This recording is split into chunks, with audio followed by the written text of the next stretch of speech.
Hi, I'm Louis Lee. I'm the chair of the ASO Address Council.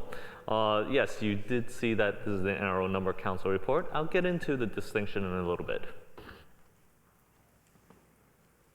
And so, it is not advancing from this. But I did press, here we go. All right, the Address Council is made up of the NRO Number Council. We have this is an advisory body, and it's composed of 15 members, 3 from each of the 5 regions. In ARIN, 2 is elected at large, and 1 is appointed by the RIR board. We are here to be observers of the RIR and the ICANN processes. The term of office in ARIN, these are staggered in 3-year terms, and 2 of which 2 are elected, 1's appointed. This year, the elected seat is up for election here. All right, what do? We advise the ICANN board, and we select 2 ICANN board members. We also select the non-com member, and we appoint various individuals to various ICANN bodies. What do we advise the ICANN board on? Numbering policy, whether they should adopt a policy that the community has put up, whether they should adopt, ratify, put into action, execute. These are the ones that require outside parties to act on, like the IANA policy. When do we meet? We meet monthly over teleconference, and we also have an annual physical face-to-face meeting. And here we go. Specifically, these are the members of the Address Council. You'll see Jason Schiller, Kevin Bloomberg, and myself are the 3 from the ARIN region.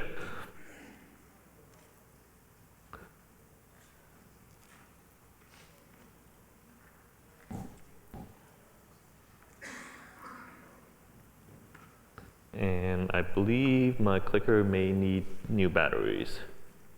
Thank you. So we do have 2 new elected or appointed members whose terms start next year. Omo from Afrinik, he's elected for a 3-year term. And we also have Brajesh Apinik elected for a 2-year term. When these members are identified, they are invited to begin participating with our group. They are status as observer, and they can fully participate except for voting within our processes. All right, our scheduled monthly meetings are at every first Wednesday of the month. We can have emergency meetings to address issues on an immediate basis.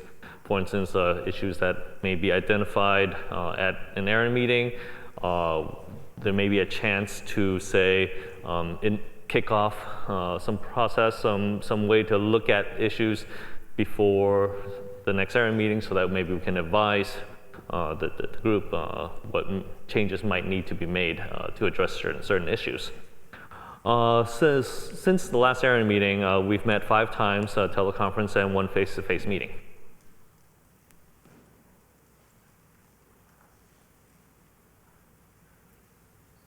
Here we go. Global policy management. So we oversee the global policy development process. The global policy are policies that are defined within the scope of the ASO agreement. These are Internet Number Resource policies that have the agreement of all 5 RIRs according to their policy development processes and ICANN, and require specific actions or outcomes on the part of IANA or any other external ICANN-related body in order to be implemented. So in contrast, you may hear the globally coordinated policies. These would be policies that each RIR would enact, but do not require an outside group to execute. So what makes a global policy and how it's developed? The policy would need to follow each RIR's own policy development process. These processes have all the same characteristic in that they are open, meaning anybody can, from within or outside the region, participate, give input, be heard. Transparent in that the conversation's available, posted to anybody who would like to go see and follow along. And it's bottom up, meaning it is not mandated from the top, it is developed through the community. So a global policy would be submitted in all 5 regions, and each region would follow its own process. Then when it gets passed to the ASO for review, the ASO Address Council's task would then be to make sure that the policy actually followed each PDP, the policy development process, make sure the timelines are met, and also that all significant viewpoints were considered. Then after doing so, and acknowledging that this has happened, we will forward it to the ICANN board for consideration and ratification.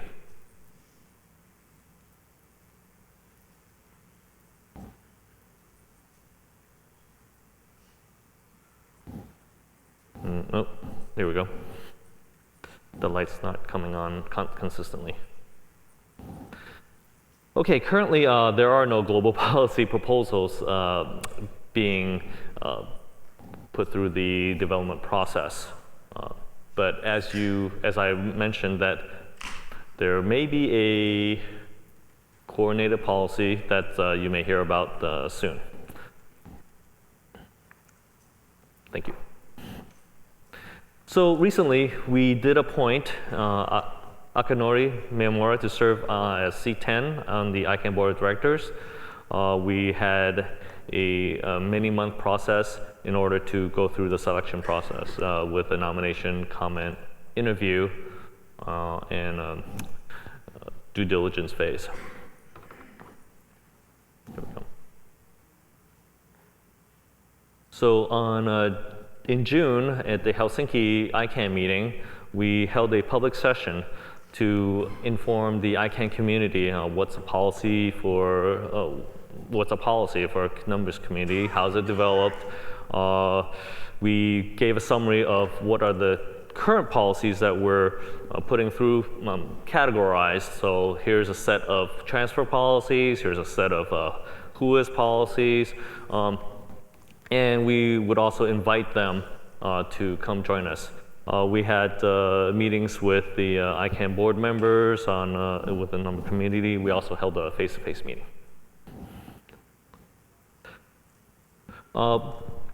We held a discussion on updating and revising our procedures related to the ICANN board selection. There were several items that we decided needed some clarification to match up our procedures to the ICANN bylaws. There were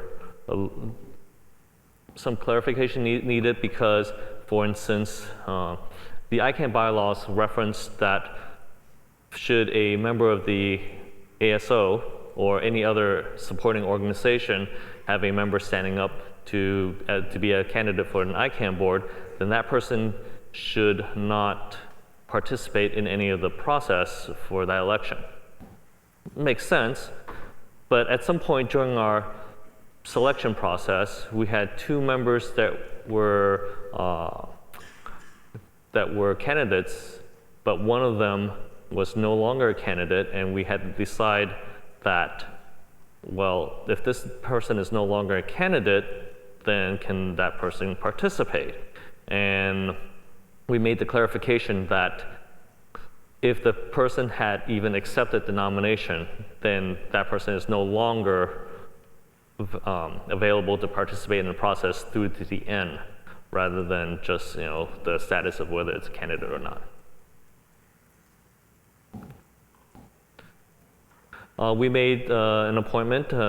Harwood Glosser was appointed to the ICANN nomination committee.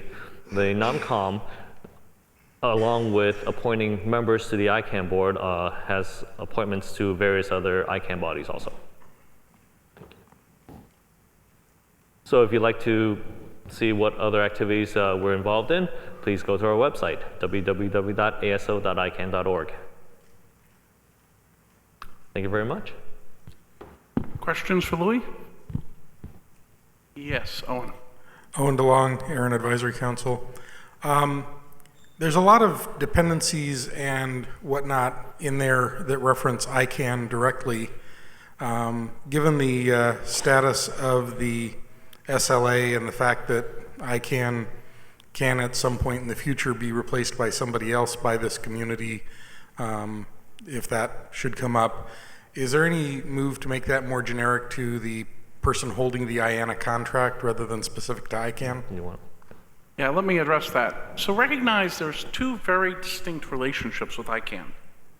One relationship is the numbers community collectively has a service level agreement for ICANN to provide the IANA number registry services, the IANA services for the V4, V6, 32 and 34-bit ASN free pools. Completely distinct from that is an MOU between the RIRs and ICANN to use ICANN for facilitating the development of global policy. It's the ASO relationship. We could change the service level provider for the registries, and that wouldn't necessarily change our relationship with ICANN or the fact that they, via the ASO and their board ratification, review the global policies that we develop. So it's an independent relationship. There's two relationships right now with ICANN. They happen to hold both, but we could be using someone else for administering global IANA policies and still decide that we want to use ICANN to help us review and ratify them in their development. Got it?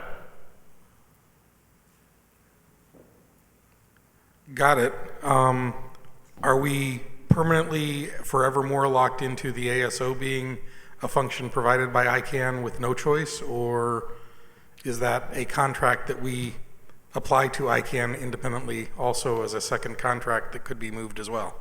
So there's a very exciting question embedded there. Let me try to work at it at an angle. I do believe we could end our relationship with ICANN. ICANN has, in its bylaws, a role called the ASO.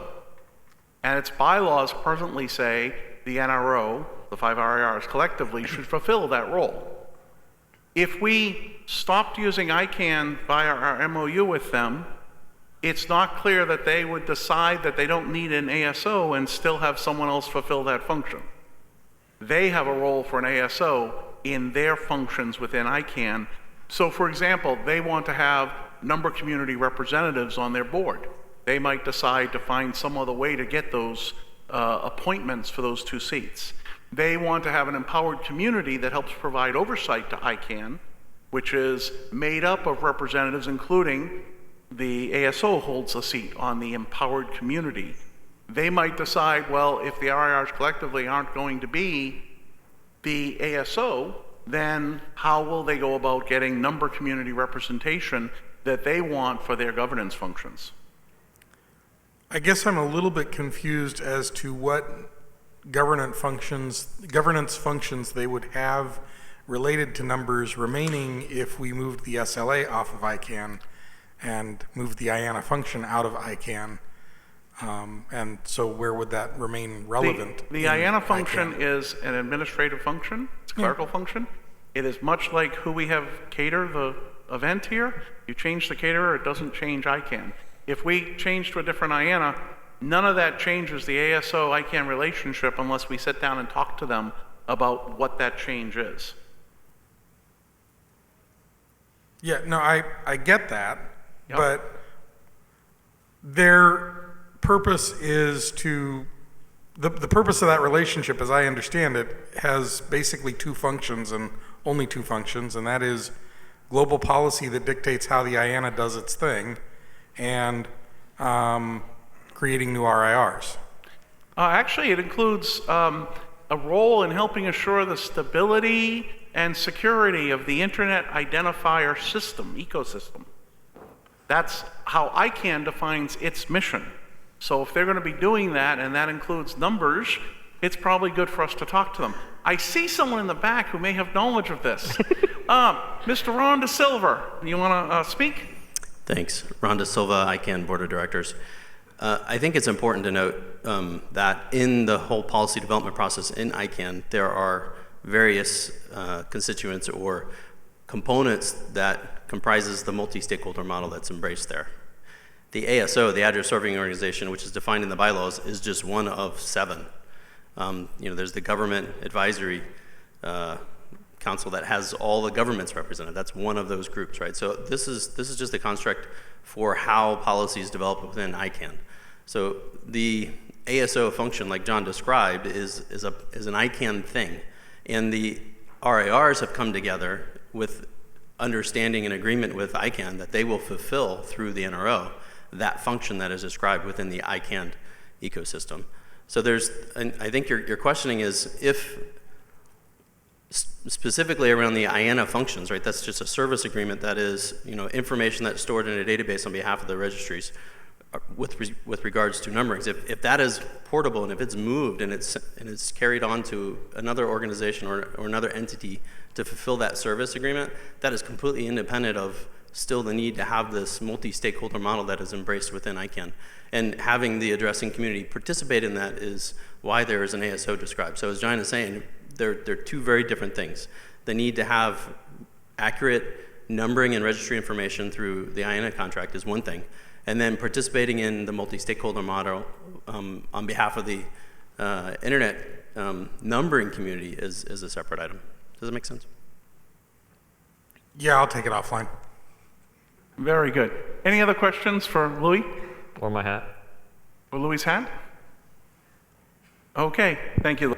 Thank you.